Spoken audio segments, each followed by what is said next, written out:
پیامبر خدا صلی الله علیه و سلم میگه قال رسول الله صلی الله علیه و سلم حب الوطن من الایمان، دوست داشتن وطن از ریشه ایمان است.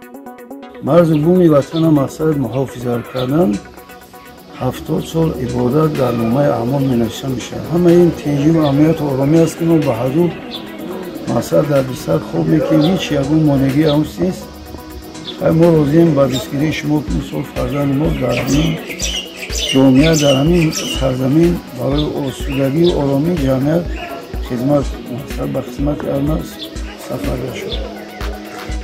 به جوانان مقصد چی میگیم که دیگر جای یگون مقصد خفا نشستن نیست. انسان باید که قرض اساسی وطنداری برای حمایت وطنش باید که سفر باشد. آرزو داریم تبدیل نکنیم بردیم. خداوند بازم باشه خدمت آسوده نصیب شدن تنجی آمد آسوده برای ما شما و کل این سرزمین عطا فرموده. خداوند جوانمردان و غیرت جوانمردیشان زیاده بگردان و در حیز حمایت وطن خداوند سفر باشد.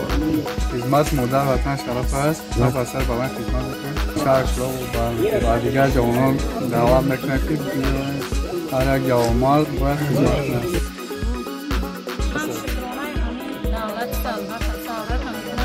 سری من امروز از خدمت وطن میبرم. شکرانه دنیای تنجی مانا میکنم که فرزندان صبح بروان سلامت به سری بلند گردم بیان. پروردگار به سری بلند به این بالا رو بیایم. دنیا من دویم تنج امانی باشم.